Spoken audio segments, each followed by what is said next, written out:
Eternity is directed by David Frayne, written by David Frayne and Pat Kinane, starring Elizabeth Olsen as Joan, Miles Teller as Larry Cutler, Callum Turner as Luke, Divine Joy Randolph as Anna, John Early as Ryan, Olga Meredith as Karen, Betty Buckley, Jenny Cloutier, and many more.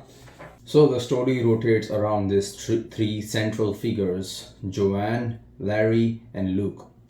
Luke was Joanne's first husband who dies in war, in Korean War, and Joanne spends rest of her life living with her second husband, Larry, and they live happily ever after. But as age comes by, they do pass away.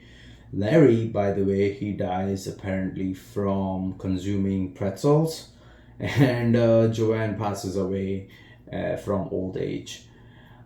Apparently, in this movie, once you die, you go into a check-in station in the space between heaven and death, and that's where you decide what kind of heaven you want to go to. And you go there to this check-in station at the age of when you were the most happiest.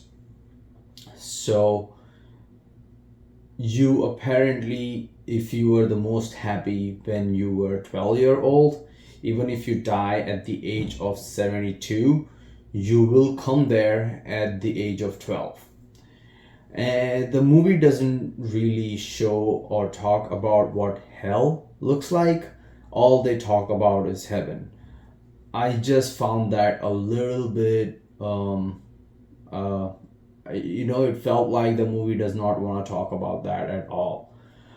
There was a little bit hints here and there where they do talk about hell a little bit, but that's all that is.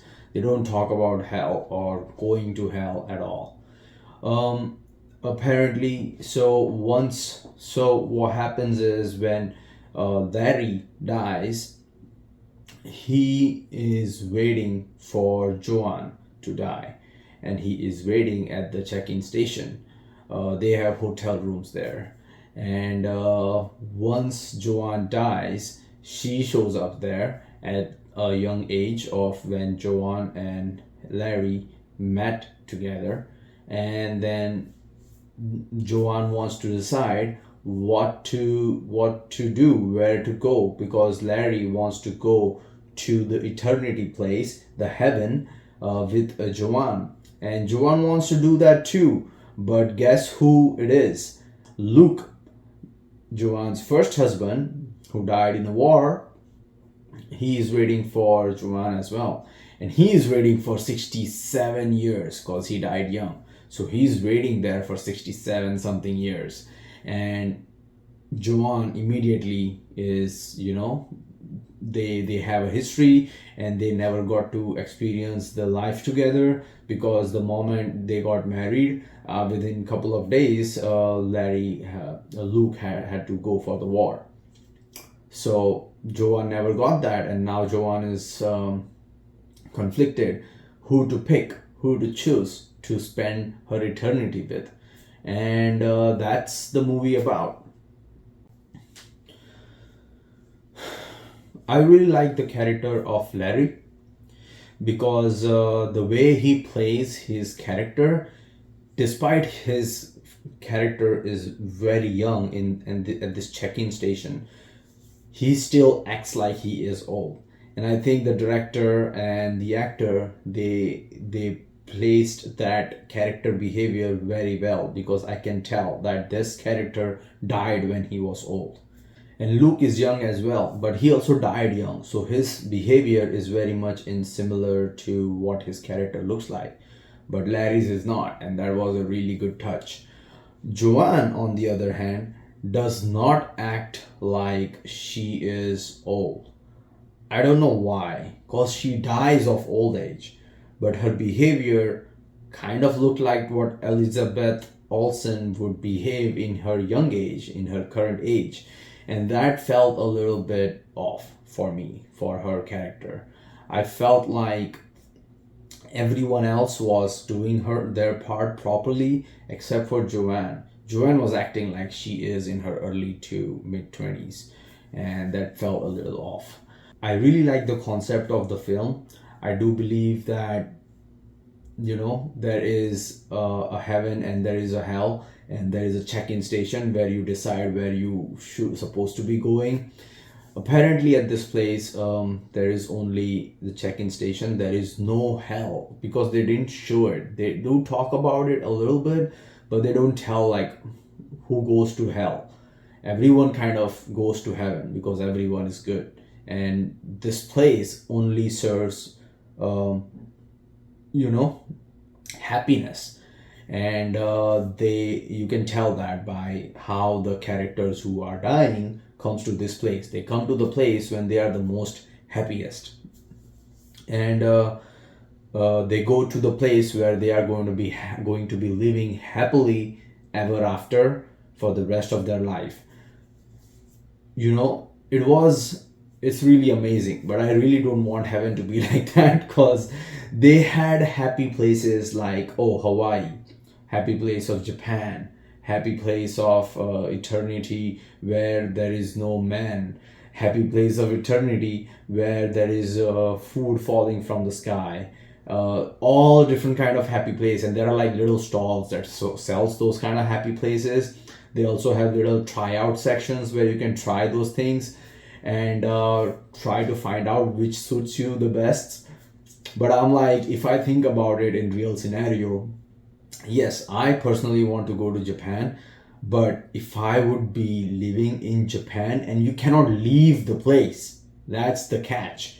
You choose your happy place, your eternity at that point. If you choose something wrong and then you decide you don't want to go there, you want to leave, you can't do it. You just can't do it. You are stuck in that place. So for example, if I want to go to Japan and if I choose Japan, if I want to leave Japan to go somewhere else, I cannot. I'm stuck there. And it's not the Japan on the planet Earth. It's a Japan made sanctuary which looks like Japan as an eternity place, as a happy place. And that's where I would go to. So conceptually it was very unique, very much fun. Realistically speaking, for a human being, that was a little bit scary. And I feel like that is what is portrayed in the character of Joanne. She is not really, mentally stable in what she wants. She doesn't know what is her happy place. She is very much conflicted, and we are as conflicted as she is because the dilemma she is in. She lost her husband, and then she lost her second husband. After living with that husband for so many years, she loses him as well, and then she dies and she comes to this heaven or the check-in station, and then she has to deal with both her husbands who are waiting for her. One is waiting for 67 years, another was waiting for 7 to 10 days, and both want her and both want to go to their happy place with her. And so that's where Joanne is. And it's very much a human feeling of an indecisiveness is what Joanne is in. And I like that for her character. I think the movie had a really good potential for sorting out this dilemma of who to choose. They decided to do it in a way where it was tryouts and then pick which one. And then the character tries out both, decide who she wants to go with, this husband, the first husband, or the second husband. She tries both and then she picks one. Personally, when she was trying out both, she was making out with both, and I'm like, it felt a little slutty for me. Like Elizabeth Olsen's character felt a little slutty. She's making out with Luke, and then she's making out with Larry, and I'm like really.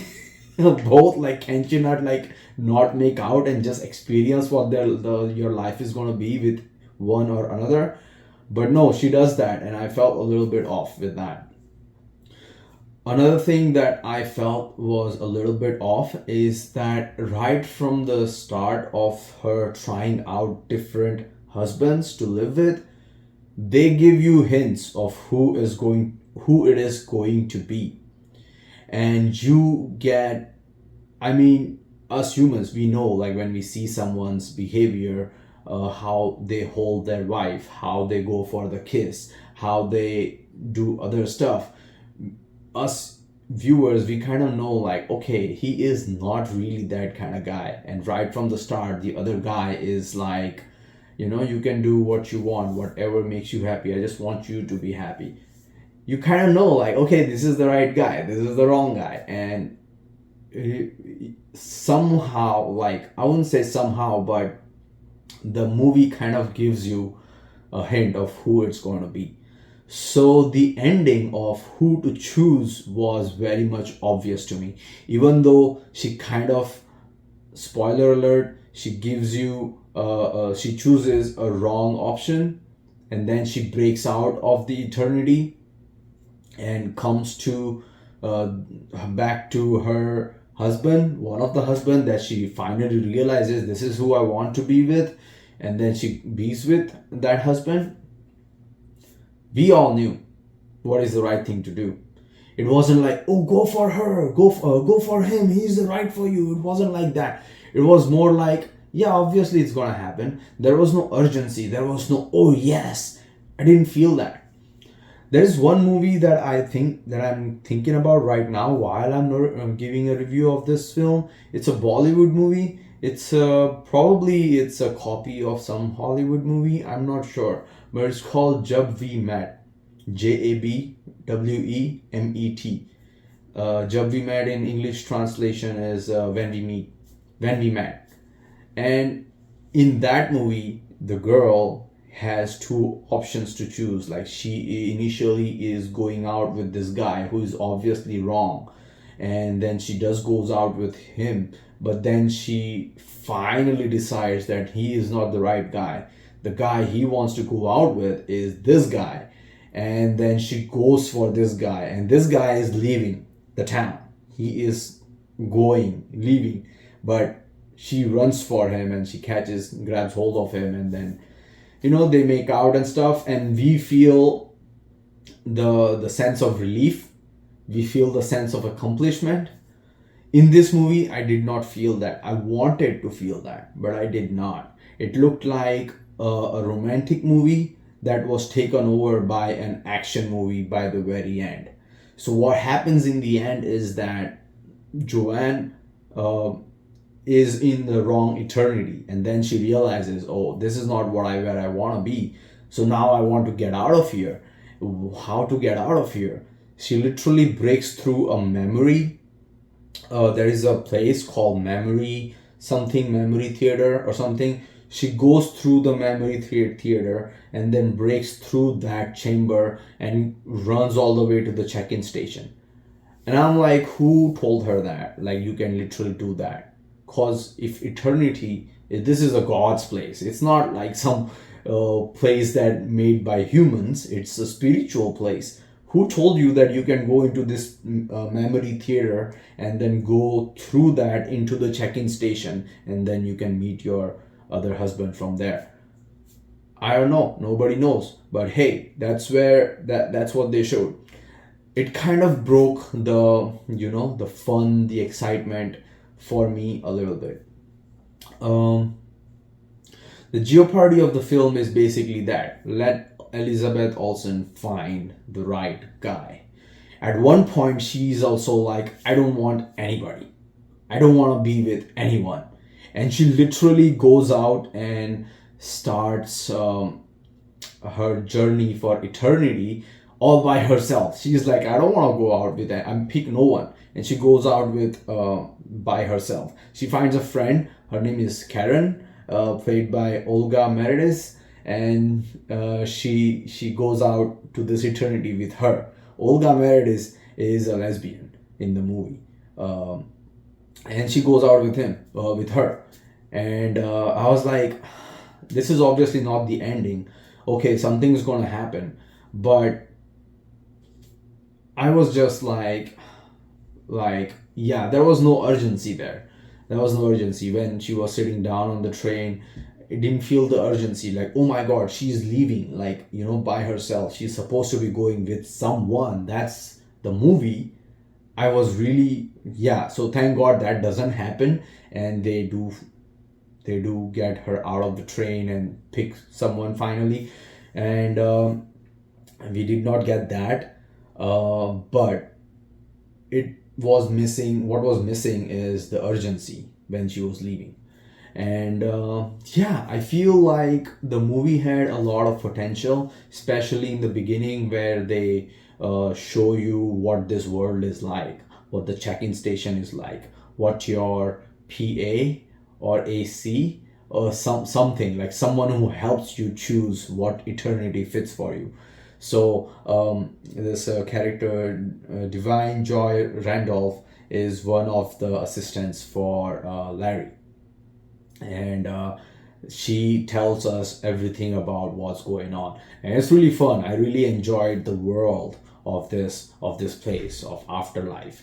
And it was really amazing. Like, you get a really nice house, a really nice room, and you get to live in that room for like 7 days. And then if you don't choose your eternity within 7 days, then you get downgraded and you go into a basement kind of room. So first is like a five-star suite, and then you go into a basement, like, small room, and you have to live there. And you have to pick your eternity, or you're gonna just be stuck there. So yeah, so that's what happens. Joanne is then she finally picks the right husband. And then the right husband is he finds a job in the check-in station. And she goes up to him and she's like, I love you, and we have been so and so together, so yeah, I pick you. And then he's like so happy. And then there was a sense of a little bit happiness, like I was happy for the husband who told the wife, like, hey, go with this guy, he makes you really happy, you should go with him. And the wife picks this guy, the husband, saying, no, you have made me happy. It's about sustainability and not about the dopamine spikes. The other husband is all about the dopamine spikes.